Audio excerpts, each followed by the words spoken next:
هاشم تنهض بالحمول الثقال والكلافه للكلافه تشيلها.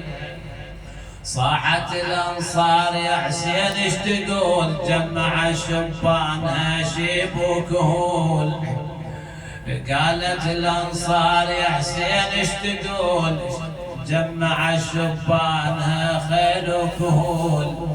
اليوم دون الدار ونعمر الدين، اليوم الارواح العزيزه نشيلها.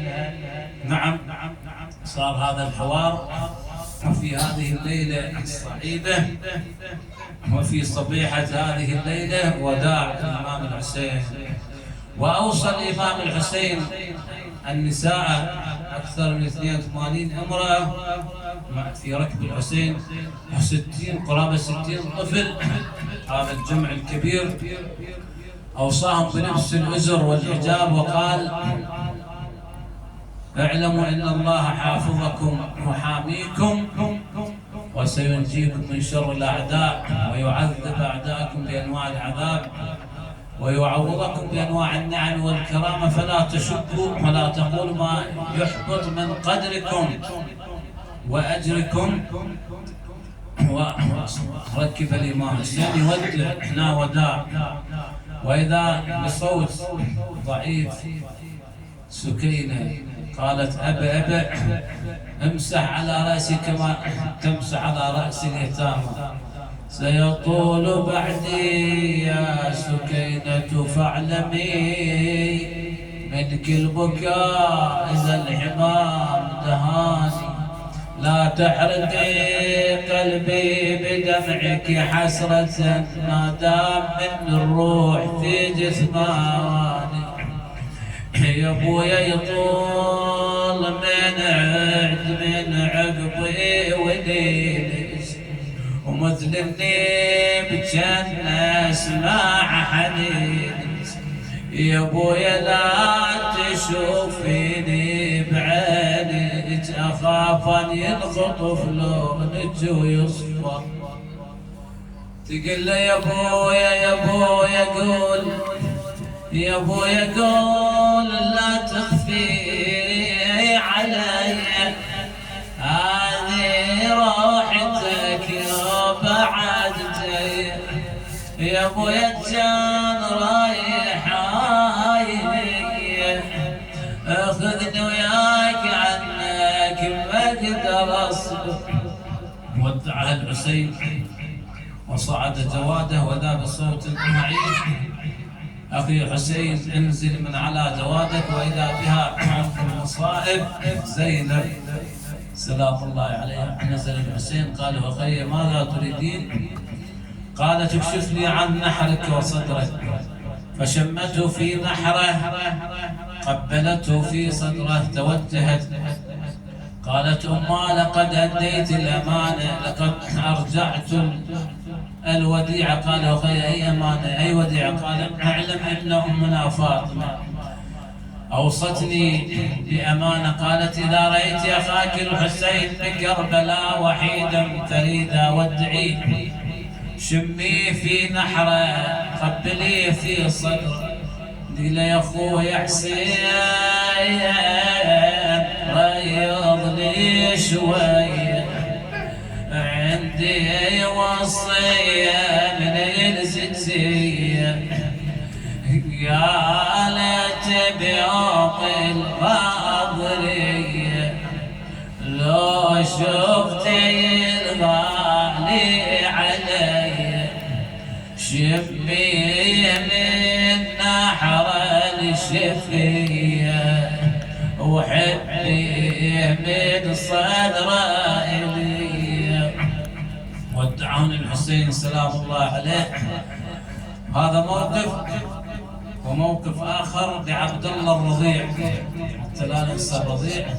جاءت الرباب إلى العقيلة زينب قالت: خذوا رضيعكم، منذ 3 أيام جف اللبن ولم يذق قطرة من الماء. زينب راحت تدور بالخيام ما وجدت قطرة من الماء. جاءت به إلى الإمام الحسين عليه السلام فأخذه رواية تقول الإمام بيد وإذا أتاه سهم في بدون ما يطلب الماء فقتله. والرواية الثانية المشهورة تقول أخذه إلى القوم فدعا يا لله يا للخلق الفظيع أنا المذنب وما هذا الرضيع لاحظوا فعليه شبه الهادي الشفيع لا يكن خصمكم رسول الله. نعم أخذه قال يا قوم قد قتلتم أصحابي وأهل بيتي وإن كان ذنب للكبار فما ذنب الصغار. يقول انقسم القوم، قسم يقول اسقوه طفل صغير وقسم يقول لا تبقوا لأهل هذا البيت باقية. فقال عمر لعنة الله عليه حرملة اللعين يا حرملة اقطع نساح القوم. يقول هذا اللعين فأخذت السهم سدد وإذا أرى رقبة الطفل تلمع على عضد أبيه الحسين لعنك الله يا حرملة وليتحمل الطفل هذا السهم الرضيع 6 شهور. يقول فرميته فذبحته من الوريد إلى الوريد. يقول الطفل في بين يدي الحسين أحس ببرودة الدم ويتصور ماي فالإمام امتلأ وضع يده تحت رفة الرضيع امتلأ الدم رمى به إلى السماء فلم تسقط منه قطرة. سمع هاتف يا حسين دعه فإن له مرضعة في الجنة. أوالي تلقى حسين دم الطفل بيده شحال يجتلب حضنه وليده سال وترس جبه من وليده ولبن السما وللقاع ما خاوى.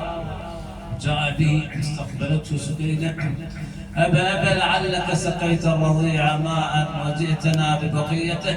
قال بني خذ يا أخاك مذبوحا من الوريد إلى الوريد. قل له يا ابويا الطفل جيبه من الماء جل شحن صيبه وصاحت رباب يا غريبه يا غريبه ابن زقضه ويا الطبيبه يا ابن زقضه ويا طبيبه وانا ابني فجعني حرمله بسهمه وانا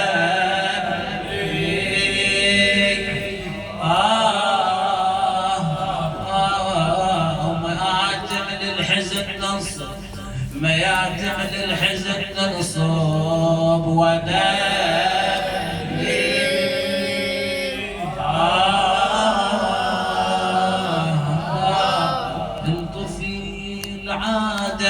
الطفل عادة يفضمونه وانا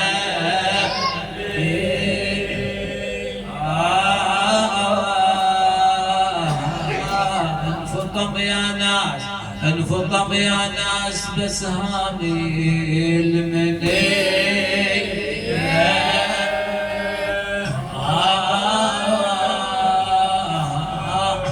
عنك زين تقول له يا اخويا الطفل عني اذا غطيه مالي قلب يا حسين اصرد لي اشوفه ذبيح وما رجلي يا اخويا هذا الخفت منه طحت لي.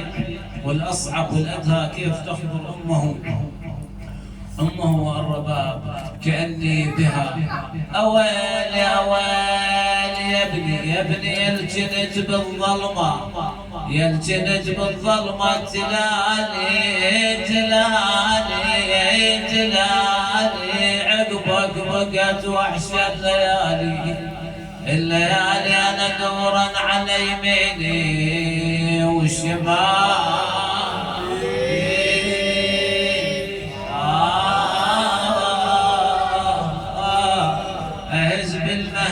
أهز بالمهد والمهد